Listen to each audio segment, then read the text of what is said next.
आज हम मार्च महीने के प्रतियोगिता दर्पण किताब से राष्ट्रीय घटनाक्रम का अध्ययन करेंगे। गणतंत्र दिवस की पूर्व संध्या पर राष्ट्र के नाम राष्ट्रपति के संदेश में कोरोना महामारी के विरुद्ध संघर्ष का उल्लेख। उत्तर प्रदेश, पंजाब, उत्तराखंड, गोवा व मणिपुर की विधानसभाओं हेतु चुनाव प्रक्रिया आरंभ। बीता वर्ष 2021 अब तक का 5वां सबसे गर्म वर्ष रहा। भारतीय मौसम विभाग का आकलन। उत्तर प्रदेश विधान परिषद के स्थानीय निकाय कोटे की 36 सीटों के लिए चुनाव मार्च 2022 में। फिलीपींस को ब्रह्मोस मिसाइलों के निर्यात के लिए सौदा संपन्न। समाचार विद्या की टीआरपी रेटिंग पुनः प्रारंभ। एंटी टैंक गाइडेड मिसाइल का परीक्षण। ब्रह्मोस मिसाइल के समुद्र से समुद्र में वार करने वाले C2C संस्करण का परीक्षण। स्वदेश निर्मित पहले विमान वाहक युद्धपोत विक्रांत के समुद्री परीक्षणों का एक और दौर संपन्न। नौसेना से हटाए गए INS खुकड़ी को स्मारक के रूप में विकास हेतु दीयू प्रशासन को सौंपा गया। सीमा पर तनाव समाप्त करने के लिए भारत व चीन के बीच कोर कमांडर स्तर की वार्ता का 14वां दौर संपन्न। लोकसभा एवं विधानसभाओं के चुनावों में प्रत्याशियों के खर्च की सीमाओं में वृद्धि। भारत में वन क्षेत्र में वृद्धि। वन सर्वेक्षण रिपोर्ट 2021। अब विस्तार से। गणतंत्र दिवस की पूर्व संध्या पर राष्ट्र के नाम राष्ट्रपति के संदेश में कोरोना महामारी के विरुद्ध संघर्ष का उल्लेख। 25 जनवरी 2022 को देश के 73वें गणतंत्र दिवस की पूर्व संध्या पर राष्ट्र के नाम अपने संदेश में राष्ट्रपति श्री रामनाथ कोविंद ने देश एवं विदेश में रहने वाले सभी भारतीयों को बधाई देते हुए इस दिन को सभी भारतीयों के लिए बहुत महत्वपूर्ण बताया। इस दिन को उन महानायकों को याद करने का अवसर भी उन्होंने बताया जिन्होंने स्वराज के सपने को साकार करने के लिए अतुलनीय साहस का परिचय दिया तथा उसके लिए देशवासियों में संघर्ष करने का उत्साह जगाया। इस संदर्भ में सर्वप्रथम नेताजी सुभाष चंद्र बोस का स्मरण उन्होंने किया, जिनकी 125वीं जयंती 2 दिन पूर्व ही देश ने मनाई थी। जय हिंद का उद्घोष करने वाले नेताजी सुभाष चंद्र बोस की स्वाधीनता के लिए ललक और भारत को गौरवशाली बनाने की उनकी महत्वाकांक्षा को सबके लिए प्रेरणा का स्रोत उन्होंने बताया। 26 जनवरी के दिन को संविधान को प्रभावी करने के कारण का उल्लेख करते हुए राष्ट्रपति श्री कोविंद ने बताया कि भारत का संविधान 26 नवंबर 1949 को संविधान सभा द्वारा अंगीकृत किया गया था। अतः उस दिन को हम संविधान दिवस के रूप में मनाते हैं। उसके 2 महीने बाद 26 जनवरी 1950 से हमारा संविधान पूर्णतः प्रभावी हुआ। ऐसा सन 1930 के उस दिन को यादगार बनाने के लिए किया गया था जिस दिन भारतवासियों ने पूरी आज़ादी हासिल करने का संकल्प लिया था। सन 1930 से 1947 तक हर वर्ष 26 जनवरी को पूर्ण स्वराज दिवस के रूप में मनाया जाता था। अतः यह तय किया गया कि उसी दिन से ही संविधान को पूर्णतः प्रभावी बनाया जाए। कोरोना संक्रमण व उसके परिणाम स्वरूप उत्पन्न हुई कठिनाइयों का स्मरण करते हुए राष्ट्रपति ने कहा कि मानव समुदाय को एक दूसरे की सहायता की इतनी ज़रूरत कभी नहीं पड़ी थी जितनी कि आज है। अब 2 वर्ष से भी अधिक समय बीत गया है, लेकिन मानवता का कोरोना वायरस के विरुद्ध संघर्ष अभी भी जारी है। इस महामारी में हजारों लोगों को जान से हाथ धोना पड़ा है तथा पूरे विश्व की अर्थव्यवस्था पर आघात हुआ है। विश्व समुदाय को अभूतपूर्व विपदा का सामना करना पड़ा है तथा यह स्थिति मानव जाति के लिए एक असाधारण चुनौती बनी हुई है। उन्होंने कहा कि इस महामारी का सामना करना भारत में अपेक्षाकृत अधिक कठिन होना ही था, क्योंकि विकासशील अर्थव्यवस्था होने के नाते हमारे पास इस अदृश्य शत्रु से लड़ने के लिए उपयुक्त स्तर पर बुनियादी ढांचा तथा आवश्यक संसाधन पर्याप्त मात्रा में उपलब्ध नहीं थे। लेकिन यह गर्व की बात है कि हमने कोरोना वायरस के विरुद्ध असाधारण दृढ़ संकल्प और कार्य क्षमता का प्रदर्शन किया है। पहले वर्ष के दौरान ही हमने स्वास्थ्य सेवा के बुनियादी ढांचे को विस्तृत तथा मजबूत बनाया और दूसरे वर्ष तक हमने स्वदेशी टीके विकसित कर लिए और विश्व इतिहास में सबसे बड़ा टीकाकरण अभियान शुरू कर दिया। यह अभियान तेज गति से आगे बढ़ रहा है। राष्ट्रपति जी ने बताया कि हमने अनेक देशों को वैक्सीन तथा चिकित्सा संबंधी अन्य सुविधाएं उपलब्ध कराई है। उन्होंने बताया कि इन प्रयासों के बल पर हमारी अर्थव्यवस्था ने फिर से गति पकड़ ली है तथा प्रतिकूल परिस्थितियों में पिछले वर्ष आर्थिक विकास में आई कमी के बाद इस वित्त वर्ष में अर्थव्यवस्था के प्रभावशाली दर से बढ़ने का अनुमान है। यह पिछले वर्ष शुरू किए गए आत्मनिर्भर भारत अभियान की सफलता को भी दर्शाता है। इस प्रभावशाली आर्थिक प्रदर्शन के पीछे कृषि और मैन्युफैक्चरिंग क्षेत्रों में हो रहे बदलावों का प्रमुख योगदान उन्होंने बताया। लोगों को रोजगार देने तथा अर्थव्यवस्था को गति प्रदान करने में छोटे और मझोले उद्योगों ने महत्वपूर्ण भूमिका निभाई है। हमारे इनोवेटिव युवा उद्यमियों ने स्टार्टअप इकोसिस्टम का प्रभावी उपयोग करते हुए सफलता के नए कीर्तिमान स्थापित किए हैं। हमारे देश में विकसित विशाल और सुरक्षित डिजिटल पेमेंट प्लेटफॉर्म की सफलता के एक उदाहरण यह है कि हर महीने करोड़ों की संख्या में डिजिटल ट्रांजैक्शन किए जा रहे हैं। यह प्रसन्नता की बात है कि विश्व में सबसे ऊपर की 50 इनोवेटिव इकोनॉमी में भारत अपना स्थान बना चुका है। देश के युवा खिलाड़ियों की उपलब्धियों पर प्रसन्नता व्यक्त करते हुए राष्ट्रपति ने कहा कि पिछले वर्ष ओलंपिक खेलों में हमारे खिलाड़ियों के शानदार प्रदर्शन से लोगों में खुशी की लहर दौड़ गई थी तथा उन युवा विजेताओं का आत्मविश्वास आज लाखों देशवासियों को प्रेरित कर रहा है। सशस्त्र बलों के त्याग और बलिदान का जिक्र करते हुए राष्ट्रपति श्री कोविंद ने हाल ही की एक दुर्घटना में chief of defence staff general Bipin Rawat, उनकी पत्नी व अन्य सैन्यकर्मियों के असामयिक निधन पर दुख व्यक्त किया। इसके साथ ही इस वर्ष को सशस्त्र बलों में महिला सशक्तिकरण की दृष्टि से विशेष महत्वपूर्ण बताते हुए उन्होंने बताया कि अब नए क्षेत्रों में महिला अधिकारियों के लिए अस्थायी कमीशन की सुविधा आरंभ हो गई है। साथ ही सैनिक स्कूलों तथा सुप्रतिष्ठित नेशनल डिफेंस एकेडमी से महिलाओं के आने का मार्ग प्रशस्त होने से सेनाओं की टैलेंट पाइपलाइन तो समृद्ध होगी ही, हमारे सशस्त्र बलों को बेहतर जेंडर बैलेंस का लाभ भी मिलेगा। 21वीं सदी को जलवायु परिवर्तन युग के रूप में बताते हुए उन्होंने कहा कि भारत ने अक्षय ऊर्जा के लिए अपने साहसिक और महत्वाकांक्षी लक्ष्यों के साथ विश्व मंच पर नेतृत्व की स्थिति बनाई है। अपने इस संबोधन के अंत में आज़ादी के अमृत महोत्सव का उल्लेख करते हुए राष्ट्रपति श्री कोविंद ने कहा कि इस वर्ष जब हमारे देश की आज़ादी के 75 वर्ष पूरे होंगे तब हम अपने राष्ट्रीय इतिहास का एक महत्वपूर्ण पड़ाव पार करेंगे। इस अवसर को हम आज़ादी का अमृत महोत्सव के रूप में मना रहे हैं। यह न केवल अगली पीढ़ी के लिए बल्कि हम सभी के लिए अपने अतीत के साथ पुनः जुड़ने का एक शानदार अवसर है। स्वाधीनता का यह 75वां वर्ष उन जीवन मूल्यों को पुनः जागृत करने का समय है जिनसे हमारे महान राष्ट्रीय आंदोलन को प्रेरणा मिली थी। हमारी स्वाधीनता के लिए अनेक वीरांगनाओं और सपूतों ने अपने प्राण न्यौछावर किए हैं। स्वाधीनता दिवस तथा गणतंत्र दिवस के राष्ट्रीय पर्व न जाने कितनी कठोर यातनाओं एवं बलिदानों के पश्चात नसीब हुए हैं। गणतंत्र दिवस के इस अवसर पर हम सब श्रद्धापूर्वक उन अमर बलिदानियों का स्मरण करते हुए सभी को गणतंत्र दिवस की शुभकामनाएं राष्ट्रपति जी ने दी। उत्तर प्रदेश, पंजाब, उत्तराखंड, गोवा व मणिपुर की विधानसभाओं हेतु चुनाव प्रक्रिया आरंभ। कोरोना संक्रमण की नई लहर के बीच 5 राज्यों उत्तर प्रदेश, पंजाब, उत्तराखंड, गोवा व मणिपुर की विधानसभाओं के लिए चुनाव प्रक्रिया आरंभ हो चुकी है। इन राज्यों के लिए चुनावों की घोषणा चुनाव आयोग ने 8 जनवरी 2022 को की थी। इनमें 3 राज्यों पंजाब, उत्तराखंड व गोवा में मतदान एक ही चरण में 14 फरवरी 2022 को कराने की घोषणा मूलतः की गई थी, किंतु 14 फरवरी को संत रविदास जयंती होने के कारण पंजाब में मतदान 20 फरवरी को कराने की घोषणा चुनाव आयोग ने बाद में 17 जनवरी को की है। मणिपुर में मतदान 2 चरणों में 27 फरवरी व 3 मार्च को होगा। उत्तर प्रदेश में जहां मतदाताओं की संख्या 15 करोड़ से भी अधिक है, में मतदान 7 चरणों में होगा। वहां मतदान हेतु तिथियां 10, 14, 20, 23 व 27 फरवरी तथा 3 व 7 मार्च 2022 निर्धारित की गई है। सभी 5 राज्यों में मतगणना 10 मार्च 2022 को होगी। उत्तराखंड व गोवा, जहां सभी सीटों के लिए मतदान एक ही चरण में 14 फरवरी को होना है, में चुनाव हेतु अधिसूचना 21 जनवरी को जारी कर दी गई थी। इन दोनों राज्यों में नामांकन हेतु अंतिम तिथि 28 जनवरी तथा नाम वापसी की अंतिम तिथि 31 जनवरी थी। पंजाब विधानसभा की 117 सीटों में से 34 सीटें अनुसूचित जाति के लिए आरक्षित है, जबकि अनुसूचित जनजाति के लिए कोई भी सीट वहां आरक्षित नहीं है। प्रदेश में मतदाताओं की कुल संख्या सर्विस वोटर्स की संख्या सहित 2,13,88,764 है।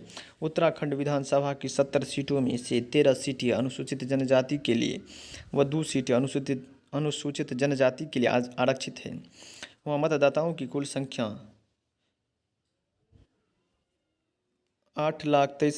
82,38,187 है। गोवा विधानसभा की कुल 40 सीटों में से एक सीट अनुसूचित जाति के लिए आरक्षित है।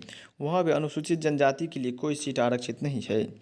गोवा मतदाताओं की कुल संख्या 11,56,762 है। मणिपुर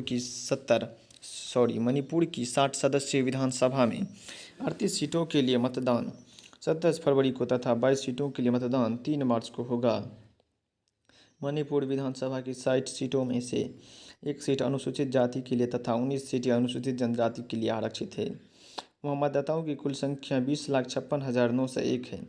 उत्तर प्रदेश की 4 से 3 सदस्यीय विधानसभा में अनुसूचित जाति व जनजाति के लिए आरक्षित सीटों की संख्या क्रमशः 84 व 2 है। प्रदेश में मतदाताओं की कुल संख्या 15,05,82,750 है। प्रदेश से मतदान के पहले चरण में 10 फरवरी को 58 सीटों के लिए, दूसरे चरण के 14 फरवरी को 55, तीसरे चरण में 20 फरवरी को 59, चौथे चरण में 23 फरवरी को 59, पाँचवें चरण में 27 फरवरी को 61, छठे चरण में 3 मार्च को 57 तथा सातवें अंतिम चरण में 7 मार्च को 54 सीटों के लिए मतदान होगा। विभिन्न राज्यों में मतदान के चरण एवं तिथियाँ। राज्य गोवा, सीटों की संख्या 40, मतदान के चरण 1, मतदान की तिथि 14 फरवरी, मौजूदा विधानसभा का कार्यकाल समाप्ति की तिथि 15 मार्च 2022। राज्य मणिपुर, सीटों की संख्या 60, मतदान के चरण 2, मतदान की तिथियाँ 27 फरवरी व 3 मार्च, मौजूदा विधानसभा का कार्यकाल समाप्ति की तिथि 19 मार्च 2022। पंजाब राज्य, सीटों की संख्या 117, मतदान के चरण 1, मतदान की तिथि 20 फरवरी, मौजूदा विधानसभा का कार्यकाल समाप्ति की तिथि 23 मार्च 2022। उत्तराखंड, सीटों की संख्या 70, मतदान की तिथि 14 फरवरी, मौजूदा विधानसभा का कार्यकाल समाप्ति की तिथि 23 मार्च 2022। उत्तर प्रदेश, सीटों की संख्या 4 से 3, मतदान के चरण 7, मतदान की तिथि 10, 14, 20, 23 व 27 फरवरी तथा 3 व 7 मार्च, मौजूदा विधानसभा कार्यकाल समाप्ति की तिथि 14 मार्च 2022। 5 विधानसभाओं में मतदाताओं की कुल संख्या एवं आरक्षण। गोवा, सीटों की संख्या 40, आरक्षित सीटें अनुसूचित जाति 1, अनुसूचित जनजाति 0। मतदाताओं की कुल संख्या सर्विस मतदाताओं सहित 11,56,762। मणिपुर, सीटों की संख्या 60, आरक्षित सीटें अनुसूचित जाति 1, अनुसूचित जनजाति 19। मतदाताओं की कुल संख्या सर्विस मतदाताओं सहित 20,56,901। पंजाब, सीटों की संख्या 117, आरक्षित सीटें अनुसूचित जाति 34, अनुसूचित जनजाति 0।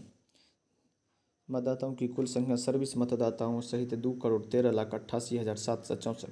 उत्तराखंड, सीटों की संख्या 70, आरक्षित सीटें अनुसूचित जाति 13, अनुसूचित जनजाति 2। मतदाताओं की कुल संख्या सर्विस मतदाताओं सहित 82,38,187।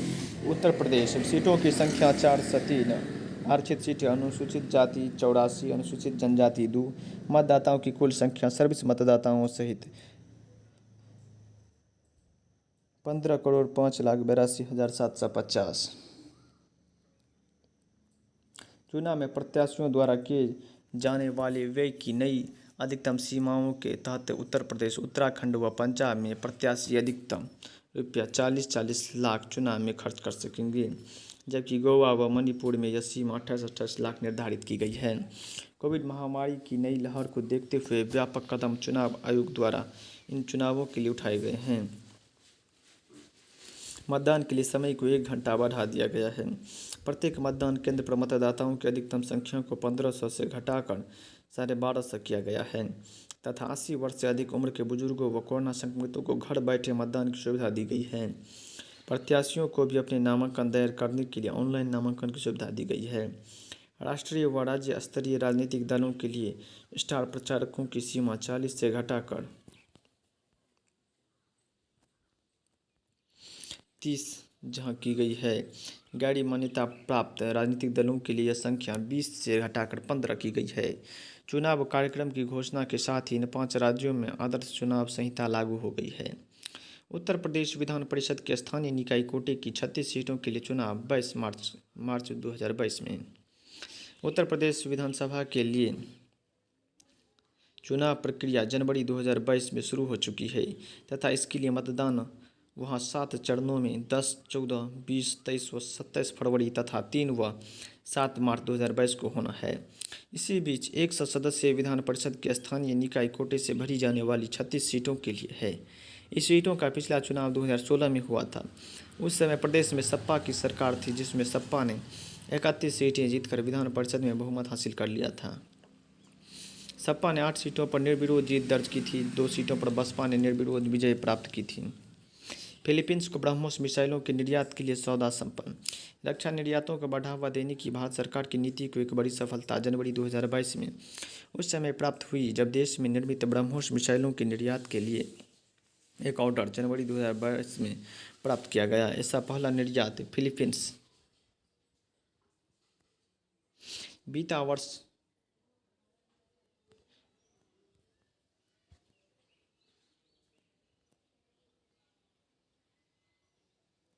2021 अब तक का 5वां सबसे गर्म वर्ष रहा।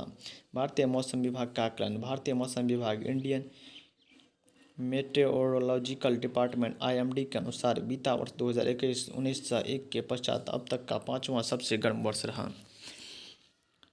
2021 के दौरान भारत की जलवायु के संबंध में विभाग द्वारा एक विज्ञप्ति 14 जनवरी 2022 को जारी की गई, जिसमें बताया गया है कि 2021 के दौरान देश में भूमि की सतह से ऊपर हवा का औसत तापमान annual mean land surface air temperature दीर्घकालिक औसत 1981-2010 के औसत से 0.44 डिग्री सेल्सियस अधिक रहा, जो 1901 जब से भारत में देश भर के मौसम संबंधी रिकॉर्ड रखने की शुरुआत हुई के पश्चात 5वां सबसे अधिक है। विभिन्न वर्षों में औसत तापमान की तुलना के लिए 1981-2010 की अवधि के औसत तापमान को सामान्य तापमान के रूप में लिया जाता है। इस दृष्टि से 1901 के पश्चात सर्वाधिक गर्म वर्ष 2016 को माना जाता है, जब औसत तापमान सामान्य से 0.71 डिग्री सेल्सियस अधिक रहा था। उसके पश्चात दूसरा सबसे गर्म वर्ष 2009 औसत तापमान दीर्घकालिक औसत का +0.55 डिग्री सेल्सियस रहा था। उसके पश्चात तीसरा व चौथा सबसे गर्म वर्ष क्रमशः 2017 +0.54 डिग्री सेल्सियस व 2010 +0.539 डिग्री सेल्सियस रहा।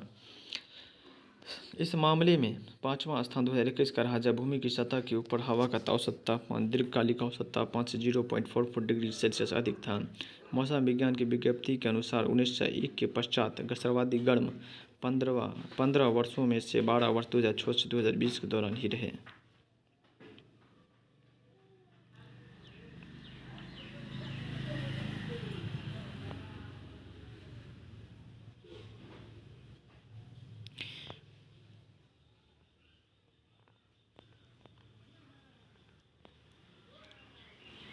समाचार विधा की TRP रेटिंग पुनः प्रारंभ। न्यूज चैनल की विगत एक वर्ष से अधिक समय से बंद पड़ी टेलीविजन रेटिंग पॉइंट्स TRP जारी करने की व्यवस्था अब पुनः शुरू की गई है। इसे पुनः प्रारंभ करने के लिए सूचना एवं प्रसारण मंत्रालय ने broadcasters audience research council BARC को निर्देश 12 जनवरी 2022 को जारी किए हैं। मंत्रालय द्वारा यह निर्देश बार्क द्वारा अपने कामकाज के तरीके में सुधार के लिए किए गए प्रयासों के बाद जारी किए गए हैं।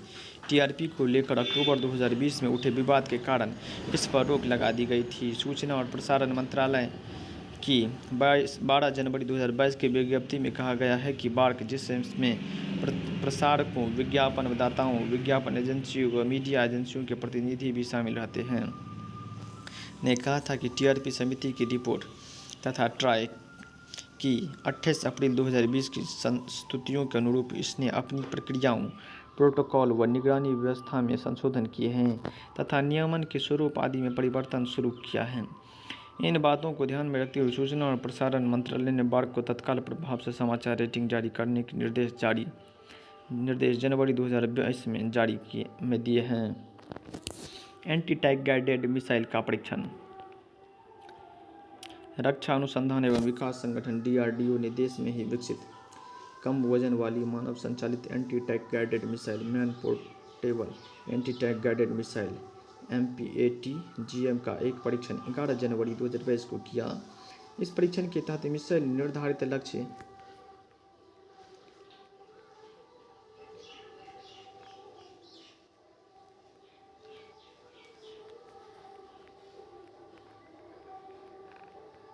को नष्ट किया तथा मिसाइल ने अपनी क्षमताओं को पुष्ट करते हुए सभी उद्देश्यों को पूरा किया।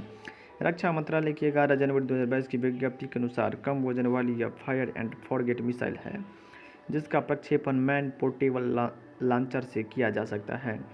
विज्ञप्ति के अनुसार 11 जनवरी के इस परीक्षण ने न्यूनतम मारक क्षमता को सफलतापूर्वक सत्यापित किया। अधिकतम सीमा के लिए मिसाइल की मारक क्षमता को पहले के परीक्षणों में सत्यापित किया जा चुका है। रक्षा मंत्रालय की विज्ञप्ति में मिसाइल के इस परीक्षण को इसके फाइनल सुपुर्दगी योग्य विन्यास फाइनल डिलीवरेबल कॉन्फ़िगरेशन का परीक्षण बताया गया है। रक्षा मंत्री श्री राजनाथ सिंह ने टैंक रोधी मिसाइल की निरंतर सफलताओं के लिए DRDO को बधाई दी है। ब्रह्मोस मिसाइल के समुद्र से समुद्र में वार करने वाले C2C संस्करण का परीक्षण। दिसंबर 2021 में कई परीक्षणों के पश्चात देश में ही विकसित मिसाइलों के विभिन्न संस्करणों के परीक्षणों का सिलसिला जनवरी 2022 में भी जारी रहा। इस श्रृंखला में सुपरसोनिक क्रूज मिसाइल ब्रह्मोस के C2C संस्करण C2C वेरिएंट का परीक्षण INS विशाखापट्टनम से 11 जनवरी 2022 को किया गया। मुंबई स्थित मझगांव शिप बिल्डर्स लिमिटेड द्वारा निर्मित विध्वंसक युद्धपोत INS विशाखापट्टनम को अक्टूबर 2021 में ही भारतीय नौसेना में शामिल किया गया था। इस युद्धपोत से समुद्र में वार करने वाली सुपरसोनिक ब्रह्मोस मिसाइल का अधिकतम दूरी तक परीक्षण किया गया, जिसने निर्धारित लक्ष्य पर सटीक प्रहार किया। मिसाइल के सफल परीक्षण के पश्चात रक्षा अनुसंधान एवं विकास संगठन DRDO व नौसेना के शानदार टीम वर्क के लिए बधाई देते हुए रक्षा मंत्री श्री राजनाथ सिंह ने कहा कि इस परीक्षण से नौसेना की पुख्ता तैयारियों की पुष्टि हुई है। ज्ञातव्य है कि सुपरसोनिक क्रूज मिसाइल के वायु सैनिक संस्करण का एक परीक्षण 1 माह पूर्व ही 8 दिसंबर 2021 को किया गया था, जिसके तहत सुखोई 30 MKI लड़ाकू विमान से प्रक्षेपित मिसाइल ने अपने सभी मिशन उद्देश्यों को पूरा किया था। सीमा पर तनाव समाप्त करने के लिए भारत व चीन के बीच कोर कमांडर स्तर की वार्ता का 14वां दौर संपन्न। भारत व चीन के बीच सैन्य तनाव को समाप्त करने के लिए दोनों देशों के बीच कोर कमांडर स्तर की द्विपक्षीय वार्ता का 14वां दौर 12 जनवरी 2022 को सीमा पर चीनी पक्ष के चुशुल मोल्दो बैठक स्थल Chushul Moldo border meeting point पर संपन्न हुई। इससे पूर्व दोनों देशों के बीच 13वें दौर की ऐसी वार्ता अक्टूबर 2021 में हुई थी। 12 जनवरी 2022 को 14वें दौर की वार्ता में भारतीय पक्ष का नेतृत्व लेफ्टिनेंट जनरल अनिंदया सेनगुप्ता ने किया, जबकि चीनी दल का नेतृत्व साउथ जियांग मिलिट्री डिस्ट्रिक्ट के प्रमुख मेजर जनरल चांग लिन कर रहे थे। दोनों पक्षों के रक्षा और विदेशी मामलों के प्रतिष्ठानों के प्रतिनिधि भी वार्ता में उपस्थित थे। यह वार्ता ऐसे समय हुई जब चीन द्वारा पैंगोंग झील के पास नया निर्माण कार्य करने, भूटान सीमा पर नए सिरे से ढांचागत सुविधाएं जुटाने और अरुणाचल प्रदेश सीमा के पास नए गांव बसाने की सूचनाएं लगातार आ रही है। वास्तविक नियंत्रण रेखा LAC के संवेदनशील इलाकों में भीषण ठंड के बावजूद दोनों ओर से हजारों सैनिक भी तैनात किए जा रहे हैं। पिछली 13वें दौर की वार्ता में LAC पर जिन स्थलों पर सैनिकों को पीछे हटाने के लिए सहमति दोनों पक्षों में हुई थी, उनकी भी पूरी तरह से अनुपालन चीन द्वारा नहीं किया गया है। LAC पर हॉट स्प्रिंग्स, डेप्सांग व गोगड़ा में स्थित अधिक गंभीर बताई जाती है। LAC से संबंधित मुद्दों के समाधान के लिए विचारों का स्पष्ट और गहन आदान प्रदान दोनों पक्षों में हुआ। लगभग 9 घंटों तक चली इस वार्ता में पूर्वी लद्दाख के हॉट स्प्रिंग इलाकों से चीनी सैनिकों को शीघ्र हटाने पर जोर भारतीय पक्ष ने दिया। डेप्सांग व डेमचोक इलाकों में गतिरोध के समाधान के लिए संघर्ष की स्थिति को शीघ्रता से कम करने पर भी जोर भारत ने दिया। वार्ता के तत्कालिक निष्कर्षों का खुलासा यद्यपि बातचीत के बाद जारी संयुक्त प्रेस विज्ञप्ति में नहीं किया गया है, तथापि इसमें यह कहा गया है कि दोनों पक्षों को देश के नेताओं द्वारा प्रदान किए गए मार्गदर्शन का अनुसरण करना चाहिए।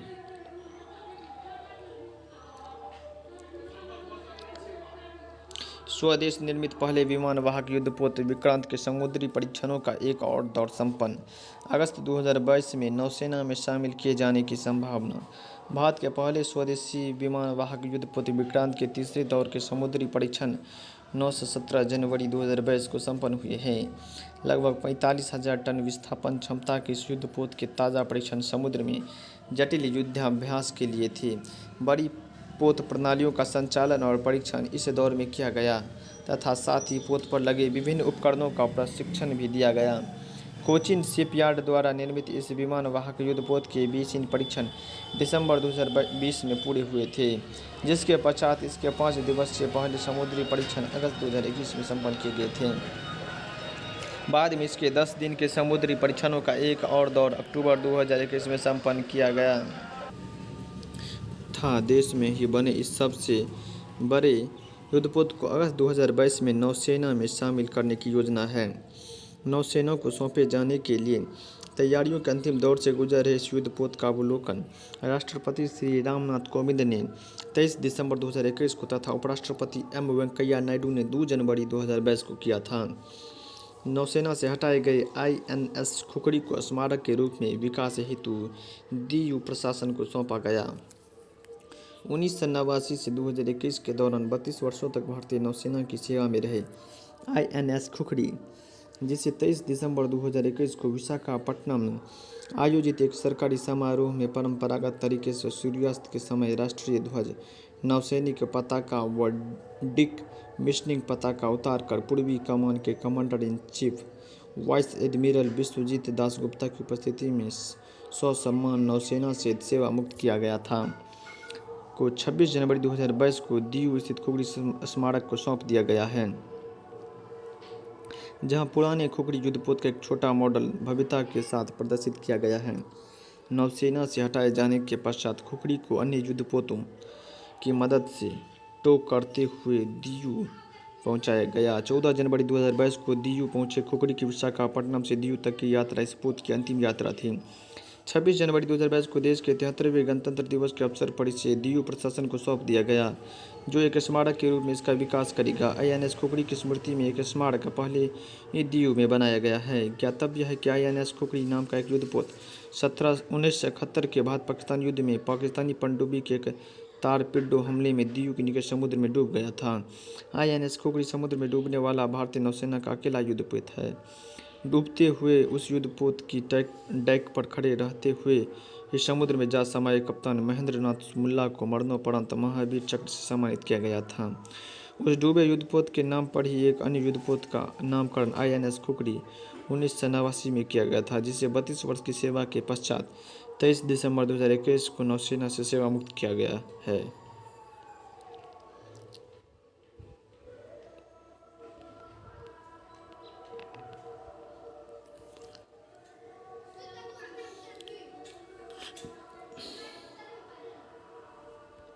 राष्ट्रीय घटनाक्रम समाप्त हुआ। अगर आप लोगों को ये अच्छा लगा तो चैनल को सब्सक्राइब कर दें और वीडियो को लाइक कर दें।